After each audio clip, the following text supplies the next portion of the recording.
కాపు నేత ముద్రగడ పద్మనాభంకు ఏపీ ప్రభుత్వం 20 ప్రశ్నలతో లేఖని సంధించింది. కాపు రిజర్వేషన్ల ఆరాటం వెనుక రాజకీయ లబ్ధి కాంక్ష ఉందని ఆరోపించారు మంత్రి గంటా శ్రీనివాసరావు. మంజునాథ కమిషన్ ని కలవని ముద్రగడ వివిధ పార్టీల నేతల్ని కలుసుకోవడం వెనుక ఆంతర్యం ఏమిటని ప్రశ్నించారు. అలాగే ప్రభుత్వానికి అల్టిమేటం విధిస్తున్నట్లు లేఖలు రాయడం వెనుక ఎవరున్నారని ప్రశ్నించారు గంటా. ఈ ప్రభుత్వాన్ని మీరు హడావుడి పెట్టి ఎందుకు జీవోలు తీర్మానాలు అని చెప్పని మీరు ఒత్తిడి చేస్తున్నారు, మీకు ఏమైనా దానికి అర్థమవుతా ఉందా? అలాగే కమిషన్ టైం ఫ్రేమ్ పెట్టాం.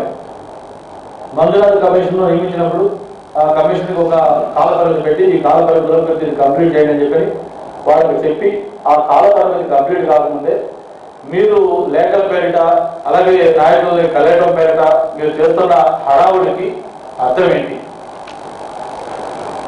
అలాగే దీనివల్ల ఏదైతే మీరు చేస్తున్న ఈ ప్రక్రియ వల్ల కేవలం కాపుల మధ్య ఎవరైతే మన ఎన్నికల్లో తెలుగుదేశం పార్టీకి ఏకపక్షంగా ఓట్లేశారో అటువంటి కాపుల మధ్య అయోమయం గందరగోళం సృష్టించడానికి కాదా?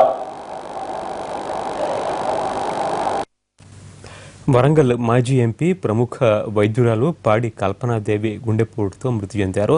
సారా వ్యతిరేక ఉద్యమంలో చురుగ్గా పనిచేసిన కల్పనాదేవి 1984లో టీడీపీ నుంచి ఎంపీగా గెలుపొందారు.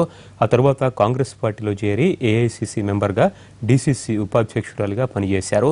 కాకతీయ మెడికల్ కాలేజ్ మొదటి బ్యాచ్లో మెడిసిన్ పూర్తి చేసి జిల్లాలో మొదటి నర్సింగ్ హోమ్ని స్టార్ట్ చేశారు కల్పనాదేవి.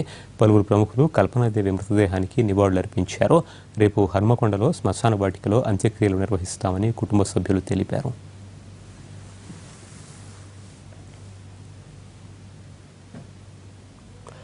ప్రశాంతతకి మారుపేరిన గోదావరి జిల్లాలో కాల్పులు కలకలం రేపాయి.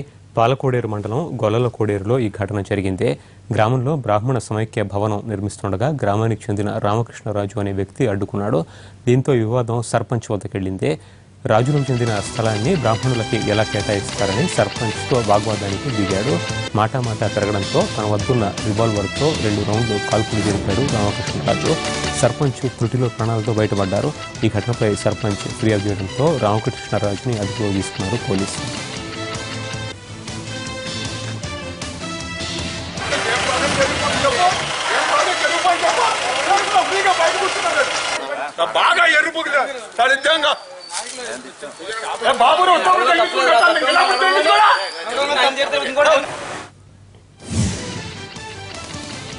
భారత్లో బుల్లెట్ రైల్ కళ సాకారమయ్యే దిశగా ముందడుగుబడింది. స్పెయిన్లో తయారైన టాల్గో కోచ్ల స్పీడ్ ట్రైల్ని బరేలీ, మొరాదాబాద్ స్టేషన్ల మధ్య మొదలుపెట్టారు. జూన్ 12 వరకు ఈ ట్రయల్ రన్ కొనసాగుతుంది.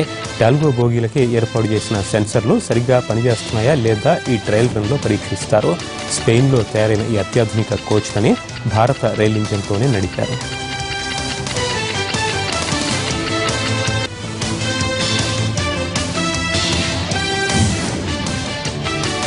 అభివృద్ధి పేరిట వృక్ష సంపదని కొల్లగొడుతూ ఉండడం వల్లే వాతావరణంలో తీవ్ర మార్పులు సంభవిస్తున్నాయంటోంది హైదరాబాద్ రైజర్స్ సంస్థ. చెట్లని పరిరక్షించడం ప్రతి ఒక్కరి బాధ్యత అని తెలియజేస్తూ కేబీఆర్ పార్క్లో యోగా నిర్వహించారు.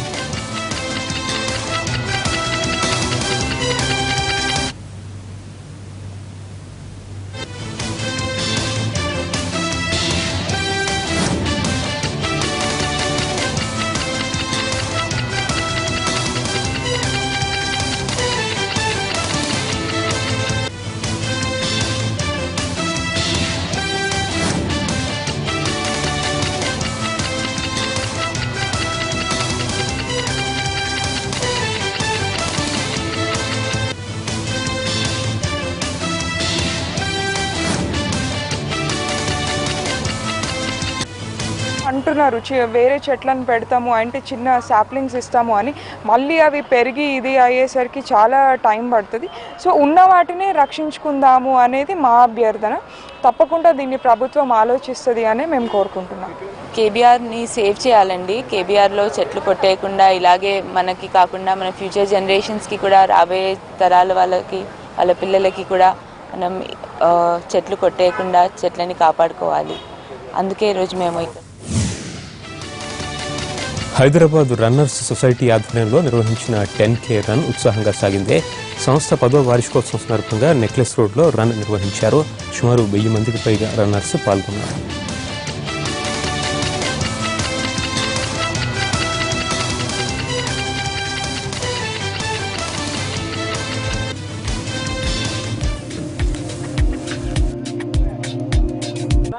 మేమంతా ఈరోజు హైదరాబాద్ రన్నర్స్ 10th యానివర్సరీకి రన్కి పార్టిసిపేట్ చేసేదానికి వచ్చాము.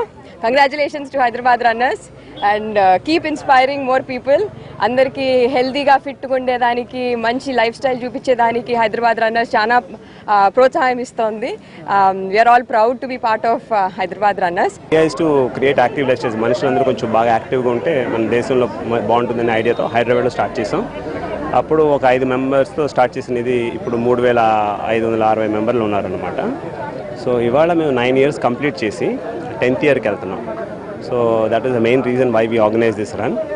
3000 పైన ఉన్నారు members, active members. Throughout the year చాలా ఈవెంట్స్ పార్టిసిపేట్ చేస్తూ ఉంటాము. హైదరాబాద్ రన్నర్స్ చాలా మందికి రన్నింగ్లోకి సేఫ్ వే రావడానికి గైడెన్స్ ఇస్తున్నారు చాలాను.